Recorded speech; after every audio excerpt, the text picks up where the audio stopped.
Marcos capítulo 9, vamos a encontrarnos en el libro de Marcos capítulo 9 para nuestro estudio hoy día. Nuestro texto también se encuentra en Mateo 18 y Lucas 9, pero vamos a ir a Marcos 9 y principalmente enfocarnos en ese pasaje para aprender lo que creo que Dios quiere que aprendamos hoy día. Le pregunto, ¿qué sueñas? ¿Cómo imaginas tu vida si pudieras imaginar cualquier vida? La mayoría en nuestros sueños, en nuestras imaginaciones, imaginaríamos una vida de lujo, una vida de relajo tal vez. Tal vez algunos no necesito lujo, pero necesito relajo, necesito una cabaña en una isla donde nadie me moleste. Otros tal vez anhelan más el lujo, pero queremos una vida de importancia, una vida de significancia, una vida que no sé, en cierto sentido, deseamos ser grandes. Tal vez imaginaríamos una posición de mucha influencia como jefe de una empresa, como líder de una nación o dueño de un equipo deportivo. Pero todos, creo, casi todos por lo menos, al fondo queremos ser grandes. Todos anhelamos ser importantes. Nadie, casi nadie, sueña vivir su vida cumpliendo labores humildes sin ser reconocidos o valorados por nuestros esfuerzos. No me acuerdo quién me dijo una vez, tal vez un amigo, pero alguien me dijo, tengo que trabajar para otros, pero realmente estoy trabajando para mí. Estoy ahorrando e invirtiendo mi dinero para que un día ya no tenga que trabajar para otros, sino que tendré a otros quienes trabajen por mí. Y al fondo, en nuestra naturaleza, creo que ese es el sueño de todos, que otros trabajen para mí. Ya me cansé de yo trabajar para otros. Suena lindo, ¿no? Sería genial no tener que trabajar para otros. A todos nos gustaría ser servido en vez de tener que servir. Sin embargo, eso es precisamente lo que Jesús nos manda a hacer si realmente queremos ser grandes o importantes. La grandeza verdadera, la importancia eterna, se obtiene al servir en vez de ser servido. Marcos capítulo 9, voy a empezar en versículo 30 y voy a leer hasta el versículo 37. La Biblia dice en Marcos 9:30, y habiendo salido de ahí, caminaron por Galilea y no quería que nadie lo supiese, porque enseñaba a sus discípulos y les decía, el Hijo del Hombre será entregado en manos de hombres y le matarán, pero después de muerto resucitará al tercer día. Pero ellos no entendían este dicho y tenían miedo de preguntarle. Y llegó a Capernaum y estando ya en casa les preguntó, ¿qué disputabais entre vosotros en el camino? Pero ellos callaron, porque en el camino habían disputado entre sí de quién había de ser el mayor. Entonces sentándose llamó a los 12 y les dijo, si alguno quiere ser el primero, sea el postrero de todos y el servidor de todos. Y llamó a un niño y lo puso en medio de ellos, y tomándole en sus brazos les dijo, el que recibiere en mi nombre a un niño como este, a mí me recibe. Y el que a mí me recibe, no me recibe a mí, sino al que me envió. Otra vez en versículo 35 Jesús les dijo, si alguno quiere ser el primero, será el postrero de todos y el servidor de todos. Oremos antes de seguir. Señor Padre, gracias por su palabra. Gracias que no tan solo vino del cielo, vino a vivir entre nosotros, vino a darnos el ejemplo, sino que también nos dejó instrucciones para nuestras vidas, Señor. Gracias que en tu palabra podemos leer y aprender de tu amor para con nosotros. Gracias que en tu palabra podemos saber cómo poder tener una relación contigo, cómo ser salvos de nuestros pecados. Pero Señor, gracias que en tu palabra también encontramos las instrucciones de vivir la vida que usted quiere que vivamos. Señor, ayúdanos a entender este principio, a entender esta verdad. Pero también, Señor, que esa verdad afecte nuestras vidas, que seamos todo lo que usted quiere que seamos, que vivamos conforme a usted quiere que vivamos. En nombre de Jesús le pedimos esto. Amén. La semana pasada interrumpimos nuestra serie de la vida de Jesucristo para aprovechar de la escena ahí en la Laguna Chica y hablar del Salmo capítulo 23 y todas las bendiciones que Jesús ofrece si hemos tomado a Jesús como nuestro pastor. Pero para repasar lo que hemos visto en la serie de la vida de Jesucristo, hace algunas semanas vimos que Jesús anunció a sus discípulos que iba a morir. Y parece que en ese momento no le querían creer. Disputaron que primero Elías tenía que venir. Pero Jesús les aclaró que Elías ya había venido, así que ya no faltaba nada para que Jesús fuese crucificado. Hace 2 semanas o la vez pasada los discípulos volvieron a fallar, cuando les faltaba fe para cumplir la voluntad de Dios y echar fuera el demonio. Ahora vuelven a fallar al entrar en una disputa infantil, y al fondo la disputa era muy infantil, entre quién sería el más grande o el más importante en el reino de los cielos, como la Biblia lo dice en Mateo 18:1. Y creo que estos 3 eventos, primero que Jesús dice, no falta nada para que yo sea crucificado. Luego el evento cuando los discípulos les faltaba fe para echar fuera el demonio. Y ahora este evento cuando están disputando entre sí, ¿quién va a ser el más importante o quién será el primero? Creo que estos 3 eventos están mencionados en conjunto porque se relacionan entre sí. Ahora están entendiendo, están comprendiendo, están captando que Jesús va a morir. Y eso podría haber afectado a su fe, por eso tal vez dudaron, por eso tal vez no pudieron echar fuera al demonio. Y eso también, ahora se han recuperado de ese desastre, pero luego en versículo 31, Jesús les recuerda otra vez, voy a morir. Chicos, voy a morir, discípulos, voy a morir un día, no siempre estaré con vosotros. Tal vez Él lo dijo en cierto sentido como frustrado, no siempre voy a estar con ustedes, no siempre podré hacer lo que ustedes tienen que tener la fe para hacer ustedes mismos. Pero esta vez, los discípulos parece que empiezan a entender, ya Jesús no va a estar con nosotros, ya nosotros tenemos que ser responsables, nosotros tenemos que hacer todo lo que Él hacía. Y de ahí nació la disputa. De que ellos empezaron a hablar entre ellos y uno dijo, bueno, quizás estoy imaginando, dijo quizás, bueno, cuando Jesús ya no está con nosotros, yo estaré a cargo de todo esto. Yo seré el líder y ustedes me van a seguir y van a hacer lo que yo les mande. Y otro dijo, no, porque tú, si yo voy a ser el jefe, yo voy a estar a cargo. Y otro dice, no, pues yo he sacrificado más para Cristo. Y así la conversación iba, la Biblia no nos detalla, pero podemos imaginar cómo hubieran conversado entre sí, cómo hubieran disputado. Tal vez el tema llegó a conversar acerca de qué es lo que motivaría a que uno sea el mayor. Algunos tal vez decían que el mayor sería el que haya sacrificado más para Cristo. Otro decía, no, el que ha sufrido más para Cristo. Otro, no, el que ha logrado más para Cristo. Y otro, no, el que tiene más pituto, el que andaba más cercano con Cristo. Y así la disputa, ¿quién será el más grande cuando Jesús se haya ido? Reconocen que Jesús es el más grande, pero cuando Él ya no está, yo quiero ser el más grande. En versículo 35 la Biblia destaca que Jesús se sentó. Mucho de lo que Jesús dijo, entiendo que lo dijo tal vez parado, para anunciar bien, para que su voz llegue lejos. Pero creo que la Biblia destacando que Jesús se sentó, estaba en cierto sentido indicando que Jesús ahora estaba hablando de una forma más íntima. Estaba hablando solamente con los discípulos, estaba hablando de corazón a corazón. Y les declara una verdad fundamental para el cristianismo. El que quiere ser el primero será el postrero y el servidor. Dicho de otra forma, si quieres ser importante, humíllate y sirve. ¿Pero por qué? Eso choca con nuestra carne y muchas de las instrucciones de Dios para nosotros chocan con nuestra carne. Vamos a ver 3 motivos por el cual yo creo que nosotros deberíamos humillarnos, deberíamos servir si realmente queremos ser importantes. Y el primero es precisamente porque debemos imitar a Cristo. En el siguiente capítulo, en Marcos capítulo 10, estamos en Marcos 9, pero adelántese un capítulo a Marcos capítulo 10, en versículos 42 al 45, Jesús repite las mismas instrucciones. En el contexto, Jacobo y Juan vuelven a Jesús para seguir la conversación de antes. En el contexto, ellos vienen a Jesús para decir, oye, yo quiero ser el más importante. Y los otros 10 discípulos se molestaron con que él haya venido a Jesús, ellos hayan venido a Jesús para decir, déjame a mí a cargo en cierto sentido. Los otros 10 se molestaron por lo que dijeron Jacobo y Juan.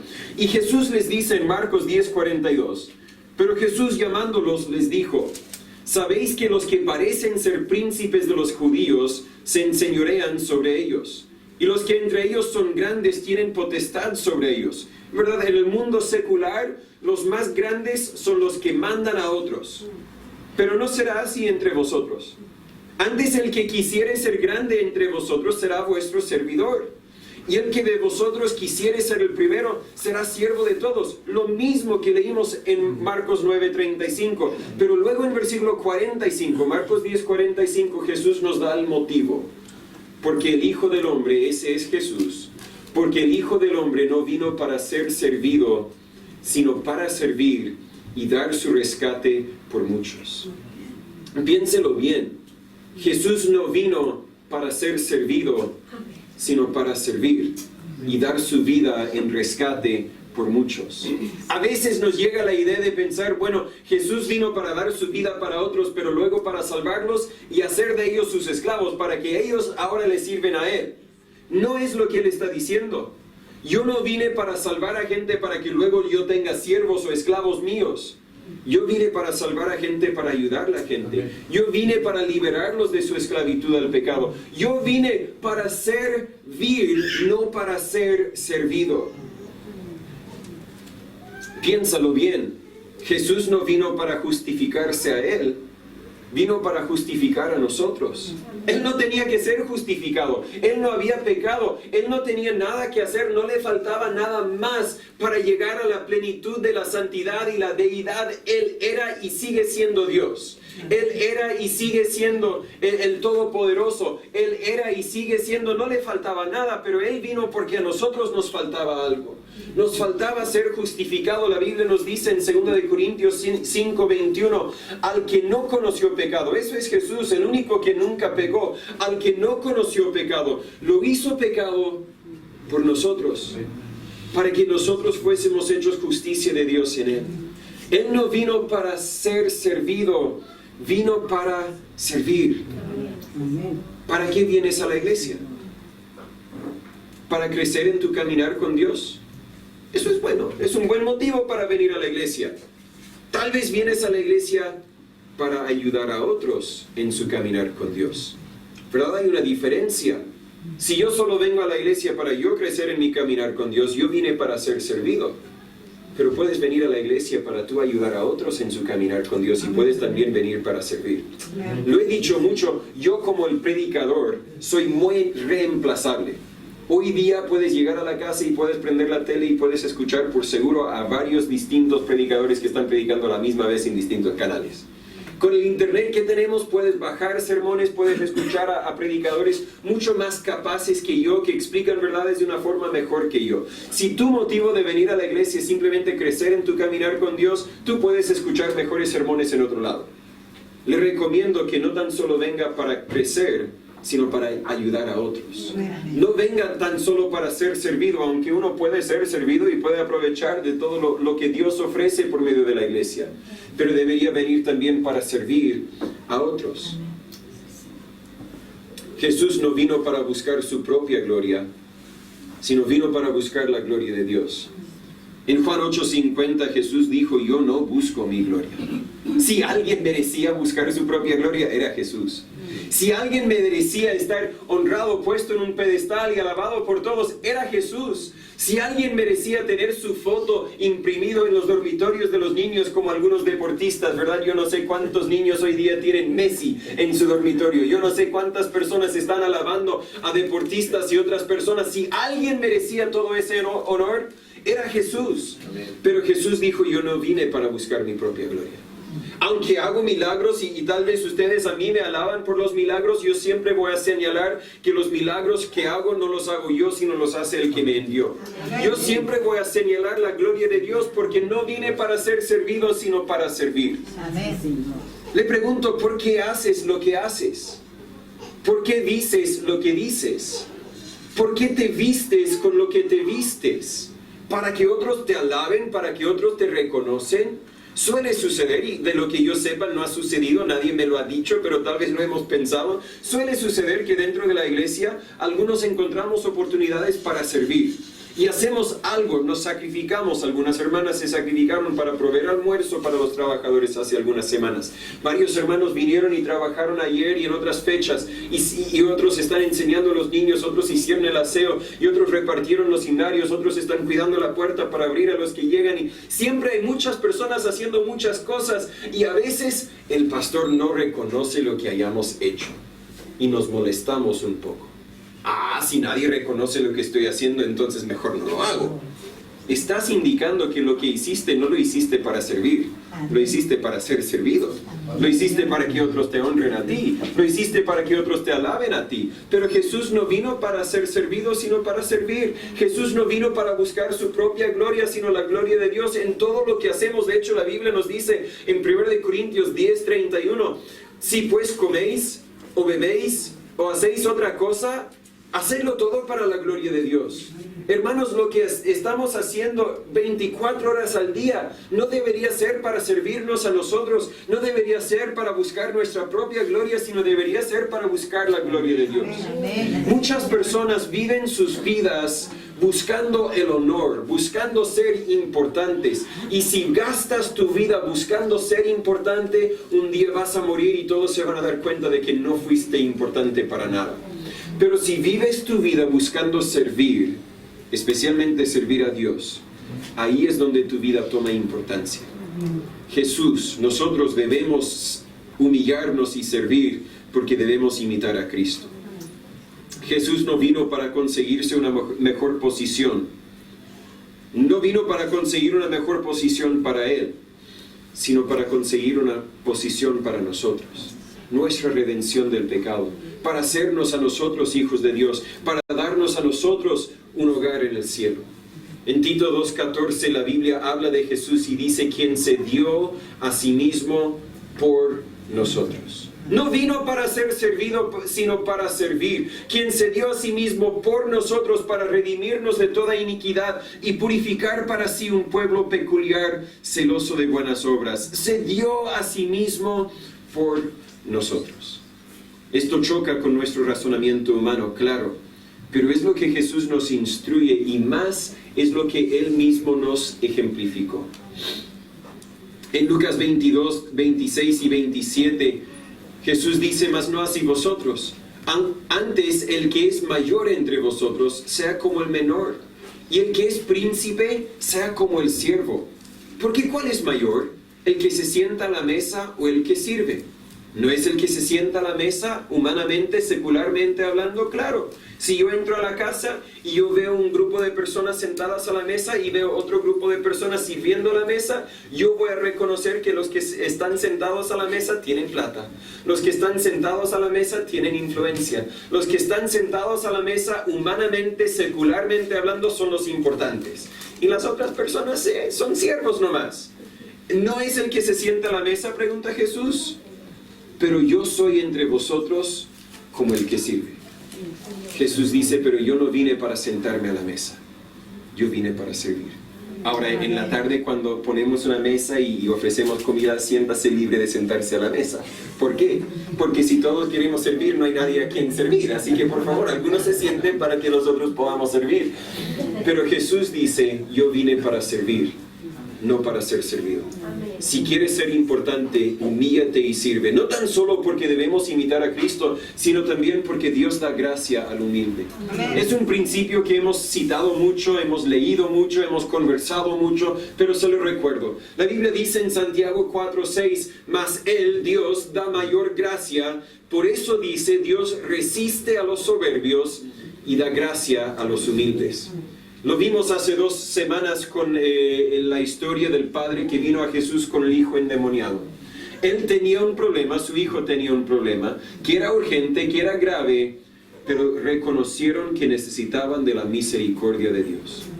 Y por eso vino a Jesús y no dijo, oye Jesús, yo soy una persona importante y merezco que tú sanes a mi hijo. No vino así. Aunque muchas veces como cristianos venimos a Dios de esa forma. Especialmente si nos diagnostican con una enfermedad muy grave, nos enojamos con Dios a veces y decimos, pero Dios, si yo he hecho tanto para ti, ahora merezco que tú me sanes de esto. Pero no, Dios resiste a los soberbios. Si tú crees que vas a llegar a Dios con esa actitud, Dios dice, no. Te quería bendecir, te quería sanar, pero no. Por lo menos por el momento no te voy a sanar porque tú tienes un problema en tu corazón. Y tal vez esta dificultad ayudaría que te humilles un poco. Ahora, no quiero decir que si Dios no sana a una persona es porque tiene un problema con el orgullo. La voluntad de Dios es mucho más allá de mí. Yo no lo puedo entender, no lo puedo explicar, pero le puedo asegurar que si llegas a Dios con soberbia, Él te va a resistir. Pero a la vez te puedo prometer que si llegas a Dios con humildad, Él da gracia. No siempre da la gracia que nosotros queríamos recibir, ¿verdad? Muchas veces los que tenemos hijos entendemos este principio. Los niños vienen a nosotros pidiendo un dulce, están pidiendo gracia.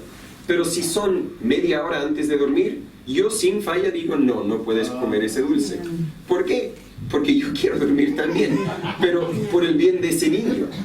Porque ese niño necesita dormir y el dulce no le va a ayudar a dormir. Así que por el bien del niño yo le doy gracia y le digo, no puedes comer ese dulce. Y muchas veces nosotros también pedimos algo de Dios y Dios dice no, y nosotros decimos, pero ¿dónde estaba la gracia de Dios? Y la gracia de Dios estaba en el no. Porque Dios sabía que nos haría más bien no darnos lo que queríamos que darnos lo que queríamos. Debemos servir, debemos humillarnos, porque Dios da gracia al humilde. Todos hemos conocido a personas orgullosas, personas con su ego inflado, podríamos decir.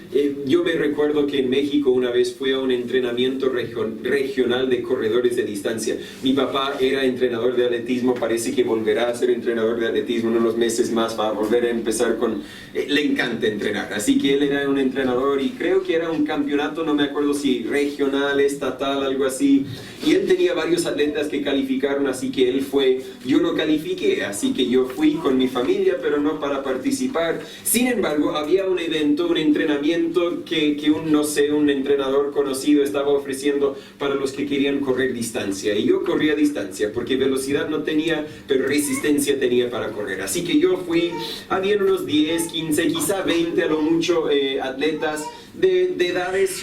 Yo era el menor, como a 12 años, y otros quizá 18, 19 años, y estábamos como corredores. Había otro niño de unos 12 años, y ese niño llegó con un ego que llenaba todo el espacio, y eso que estábamos afuera del campo.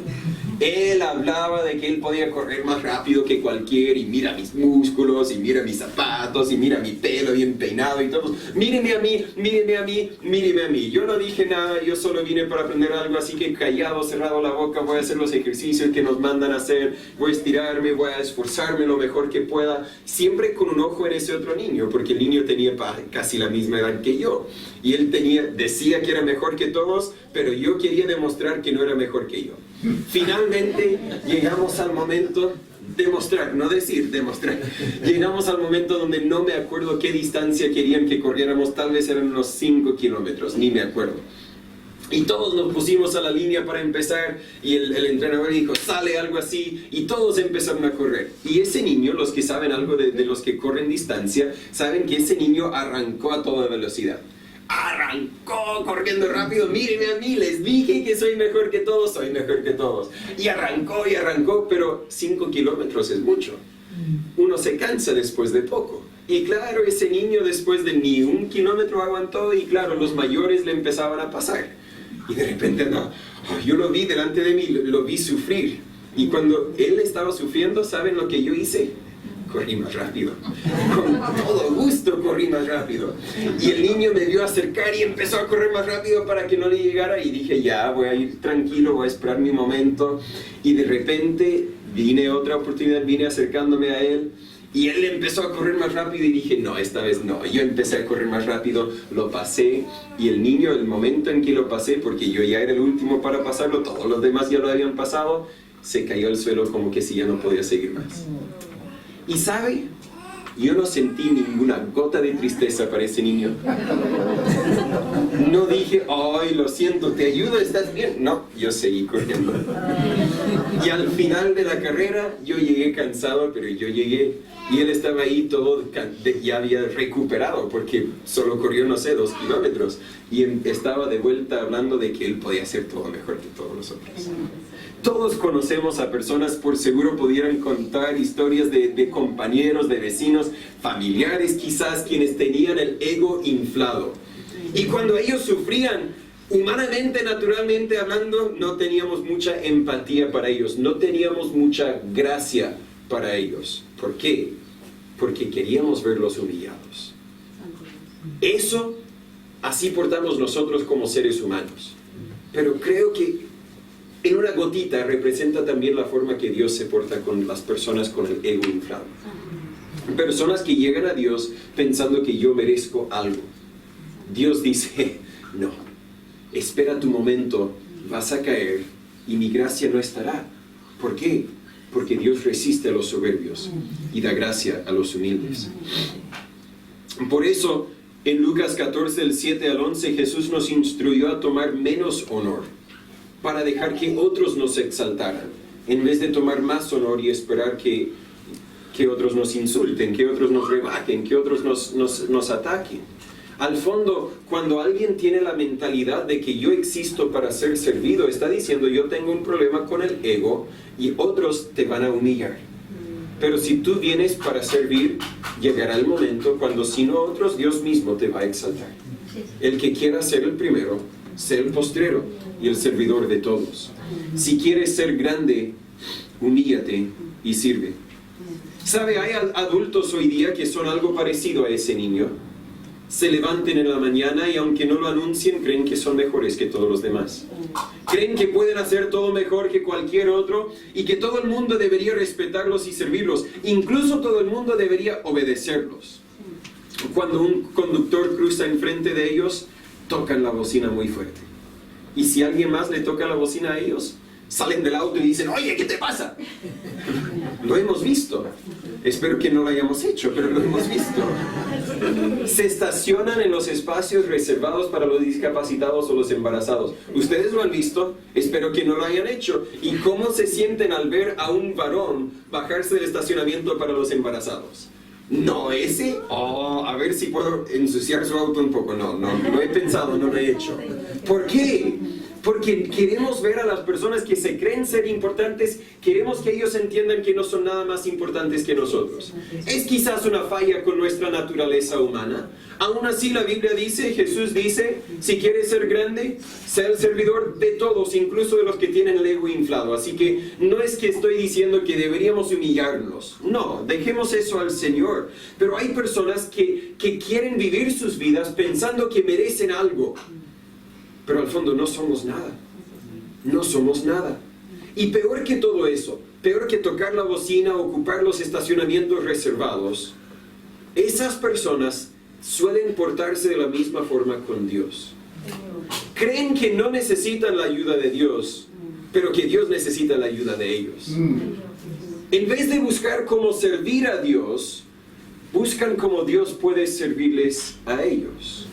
Si es que van a alguna iglesia, no van para ayudar, sino para ser ayudados. No van para alabar a Dios, sino para ser alabados. Y algunos de ellos incluso son los que se ponen en el púlpito. Son los que levantan las manos y cantan y son los que predican bien bonito. Pero lo que hacen, lo hacen no para alabar a Dios, aunque dicen que para eso lo hacen. Lo hacen realmente para ser alabados por otros. Hermanos, Dios resiste ese tipo de persona. Cuando ellos sufren, Dios no sufre. Dios quizás agrega más sufrimiento. Porque la Biblia dice, Dios resiste al soberbio y da gracia a los humildes. ¿No me cree? Había alguna vez un hombre quien se creía ser más importante y más poderoso incluso que Dios. Era líder de una nación muy potente, la nación de Egipto, no de Israel, la nación de Egipto, pero en su orgullo se opuso a Dios y Dios lo humilló. En Éxodo 10, versículo 3, la Biblia dice, entonces Moisés y Aarón vinieron a Faraón y le dijeron, Jehová, el Dios de los hebreos, dice así, ¿hasta cuándo no querrás humillarte delante de mí? Deja de ir a mi pueblo para que me sirvan. Y si aún rehusas dejarlo ir, he aquí que yo traeré mañana langosta en sus términos. ¿Para qué eran las plagas? Claro, para demostrar el poder de Dios, pero también para humillar a Faraón. Porque Dios resiste a los soberbios y da gracia a los humildes. Si tú no te humillas, Dios te humillará. De hecho, viene un día cuando Dios será exaltado y todo el que creía que no necesitaban de Dios será humillado. Todo el que aquí en la tierra vivía con el ego inflado pensando que no necesitaban de Dios, serán humillados y reconocerán que realmente necesitaban de Dios.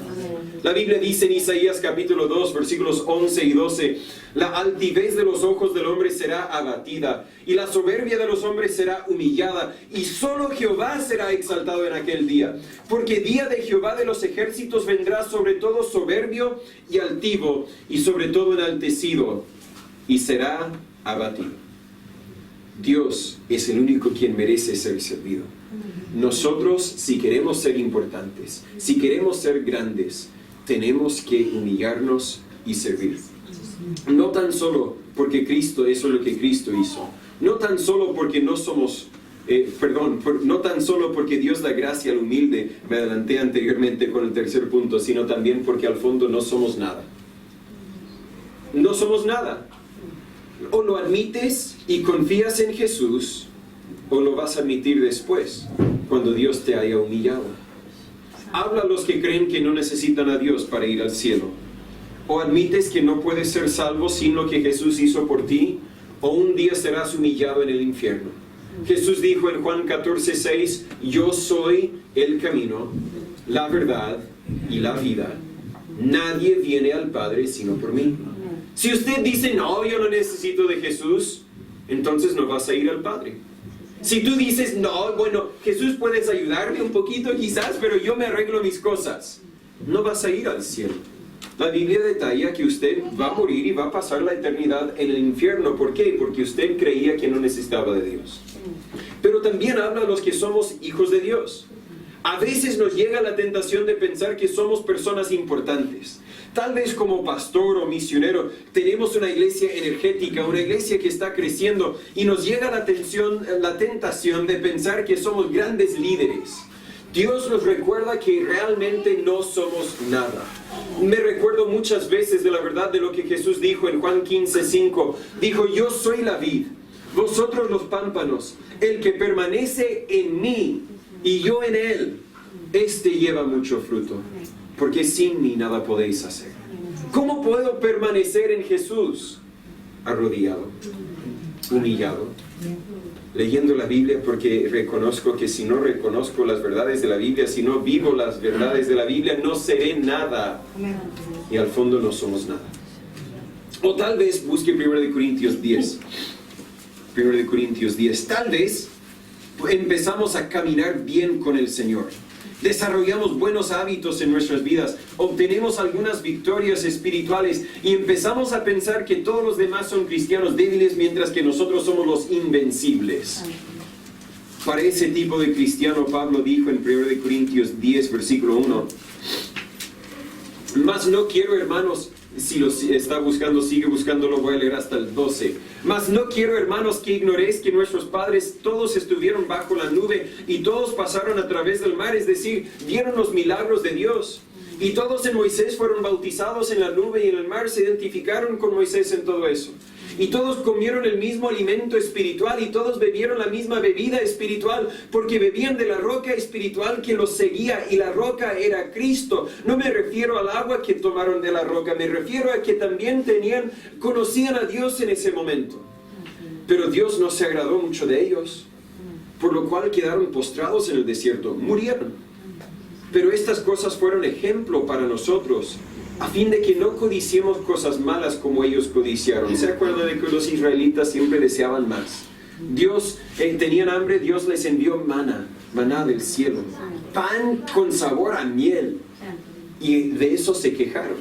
No tenían que trabajar, no tenían que almacenar, tenían que cosechar, pero solo recogerlo, ni tenían que caminar al supermercado para conseguirlo, ¿verdad? Salían de la carpa y recogían toda la comida que necesitarían, y aún así quejaron.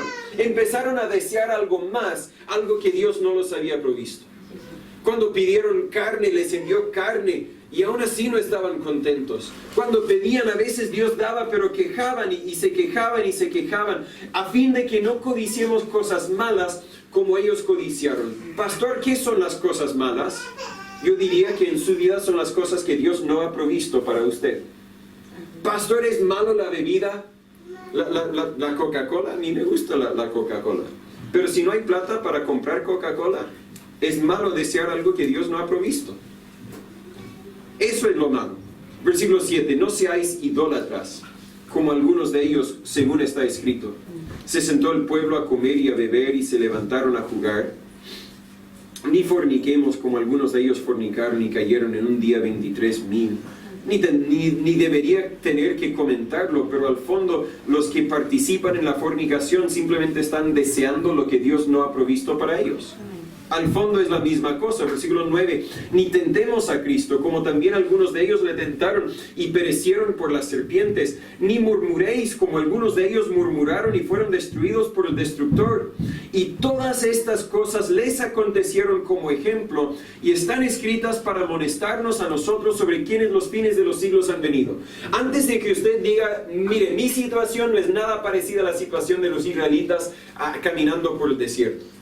No vivimos en el desierto, ¿verdad? Vivimos en San Pedro de la Paz, tenemos el mar, no vivimos en el desierto, tenemos una casa, no una carpa, vamos a trabajar para la comida, no esperamos que Dios lo mande del cielo, así que mi situación es muy distinta. Aunque tu circunstancia sea distinta, tu naturaleza es la misma. Ellos se quejaron, ellos protestaron, ellos demandaron algo mejor de lo que Dios había provisto, porque al fondo ellos creían que eran personas importantes. Ellos creían que merecían algo más de Dios, en vez de reconocer este tercer punto, que al fondo no somos nada. Por eso dice en versículo 12, así que el que piensa estar firme, mire que no caiga.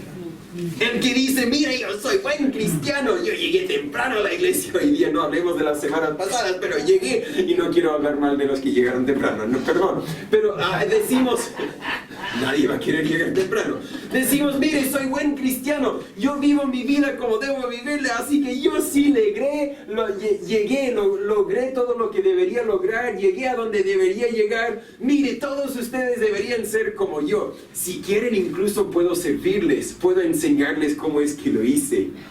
Y todo eso nace de soberbia.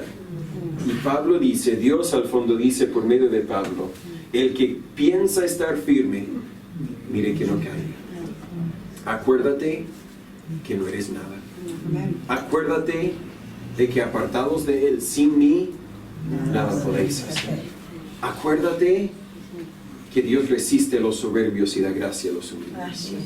Si crees que puedes llegar a Dios, si crees que puedes ser usado por Dios, pero no has aprendido que no eres nada delante de Dios, si no has aprendido la humildad, te equivocas. Lucas 18 nos relata de un fariseo quien quiso orar a Dios al recordarle lo bueno que había sido. Mientras que el publicano no pudo hacer nada más que golpear su pecho y decir, Dios, sé propicio a mi pecador. Jesús dijo de los dos en Lucas 18:14, os digo que el publicano, descendió a su casa justificado antes que el otro, el fariseo. Porque cualquiera que se enaltece será humillado, y el que se humilla será enaltecido. Si quieres ser importante, humíllate y sirve. Porque es el ejemplo que Jesús nos dio. Porque Dios da gracia a los humildes, y porque al fondo no somos nada. Tal vez alguien quiere señalar aquí que Jesús dijo en el versículo 35 de nuestro texto, si alguno quiere ser el primero. Y alguno tal vez diría, bueno, yo no quiero ser el primero, así que yo no tengo que servir a nadie. Yo estoy contento con ser el segundo o el tercero, porque al fondo yo no quiero servir. Así que qué bueno que no quiero servir y no quiero ser el primero, todo está bien. Pero Jesús no estaba hablando de primero en el sentido de posición o utilidad. No estaba hablando de primero en el sentido de posición, sino en el sentido de utilidad. Hoy día, si usted va a un aserradero para comprar madera, tuve que comprar forro para una construcción que estamos haciendo. Son palos de madera que básicamente es un recubrimiento para el muro. Te ofrecen madera de primera o madera de segunda. La madera de primera es típicamente lo que se compra para una casa. Si no alcanza la plata, la madera de segunda igual le sirve, pero la madera de segunda típicamente es para una bodega, para un lugar donde no va a vivir personas, porque la madera de segunda no es tan bonita y por lo tanto no es tan útil como la madera de primera. Si hay madera de tercera, no sé, serviría tal vez solo para leña. ¿Por qué? porque la madera de primera es la madera más útil. Y Jesús estaba diciendo, si alguno quiere ser el primero, si alguno quiere ser útil, sea el postrero y el servidor de todos. Si quieres ser un vaso de honra, como la Biblia dice en 2 de Timoteo 2:21, tienes que aprender a servir y tienes que ser el postrero de todos. ¿Cómo se refleja eso en la vida cotidiana? ¿Qué significa eso más que decir que debemos ser humildes? Bueno, en mi vida, cuando llego a la casa tal vez cansado de trabajar duro por 12 horas y mis hijos necesitan algo, yo tengo que reconocer que mi esposa también está cansada. También trabajó duro durante esos 12 horas cuidando a los niños. Y yo debo servir en vez de esperar que otros me sirven a mí. Cuando el día se alargó, pero por fin pude bañarme y poner mis pijamas y justo ahí alguien me llama para pedir un consejo, pasar que los pase a visitar. ¿Qué debo hacer? Bueno, en mi carne, esperar que otros me sirvan a mí. Pero espiritualmente, servir en vez de ser servido. Cuando mi esposa está cansada y tal vez me responde de una forma que no me agradó en ese momento, ¿qué debo hacer? ¿Cómo debo responder? Debo servir y buscar cómo aliviar la carga que ella tiene. Y cuando veo a alguien angustiado, pero realmente no tengo tiempo para conversar porque siempre tengo prisa, debo extenderles la mano, debo abrazarles y debo servir aún si me incomoda. Cuando hay una oportunidad para hacer algo más para el Señor, para servir dentro de la iglesia, para trabajar en la construcción, pero no me dan ganas, debo servir, porque eso es lo que Jesús nos manda hacer. Tal vez alguien protesta, pero pastor, no puedo servir siempre y nunca ser servido. Esta relación, sea con mi esposa, con mis hijos, con mi jefe, con la iglesia, etc., tiene que ser una relación de doble sentido. Yo doy y recibo a la vez. Yo debo servir, claro, pero también deben haber momentos cuando el otro me sirve a mí y ya llevo harto rato sirviendo sin recibir ni una gota de servicio de vuelta. Tiene que haber un límite a mi servicio, alguno piensa quizás. Te invito una vez más a pensar en el ejemplo que Cristo nos dejó. Cuando Él nació en circunstancias muy humildes, lo hizo para servirte a ti y a mí. Lo hizo para salvarte a ti y a mí. Cuando sufrió el rechazo de su propio pueblo, siempre tenía que huir por su vida. Lo estaba haciendo para salvarte a ti y a mí. Cuando fue tomado preso, azotado, insultado, herido y desnudado, lo estaba sufriendo todo para salvarte a ti y a mí. ¿Y qué hubiera pasado si él hubiera pensado, sabes, ya me cansé de sacrificarme, de humillarme, de siempre estar sirviendo a una humanidad que no me quiere, ya no voy a sufrir ni un momento más, voy a volver al cielo? ¿Qué hubiera pasado con nosotros? Estaríamos sin esperanza alguna. Pero él siguió sufriendo, siguió sirviendo, sin recibir ni una gota de recompensa por todo lo que hacía. De hecho, la Biblia dice en Romanos 5, versículos 6 al 8, porque Cristo, cuando aún éramos débiles, a su tiempo murió por los impíos. Cristo, cuando nosotros no podíamos hacer nada ni para nosotros ni para Él, murió por los impíos. Nosotros, porque apenas morirá alguno por un justo. Con todo pudiera ser que alguno osara morir por el bueno, es decir, difícilmente la gente se sacrifica para las personas que se sacrifican para ellos. Mas Dios encarece su amor para con nosotros, en que siendo aún pecadores, aún no pudiendo hacer nada para Él, Cristo murió por nosotros. Y aún cuando nos salvó, tenía que seguir sirviéndonos, seguir cambiándonos, seguir perdonándonos, seguir apoyándonos para que quizás pudiésemos hacer algo para Él. No, mi amigo, Jesús no vino para ser servido, sino vino para servir. Y Él no se cansa de servir. Por lo tanto, nosotros, si vamos a llamarnos cristianos, si vamos a ser imitadores de Cristo, debemos humillarnos y servir. En toda nuestra vida cristiana, lo que hayamos hecho para Cristo quizás podría llenar un vaso. Pero lo que Cristo haya hecho por nosotros fácilmente llenaría una piscina olímpica. No, lo que Cristo ha hecho por nosotros llenaría todo el mar y todavía sobraría. Hebreos 12:3, lo cité hace 2 semanas y vuelvo a mencionarlo. Considerad pues a aquel que sufrió tal contradicción de pecadores contra sí mismo, para que no os fatiguéis ni desmayen vuestras almas. Es decir, aprende a ser el postrero, aprende a servir y no te canses de servir, porque Cristo no se cansó. Humíllate delante de Dios. Si no te has humillado lo suficiente para arrepentirte y creer el Evangelio, humíllate y sé salvo. Pero no te levantes de ahí. Nunca pierdas tu humildad. Reconoce que no eres nadie, pero decide sin embargo hacer todo lo que Dios te permite hacer en servicio a otros, aun si nadie te sirve a ti, aun si nadie te reconoce a ti, aun si nadie te alaba a ti.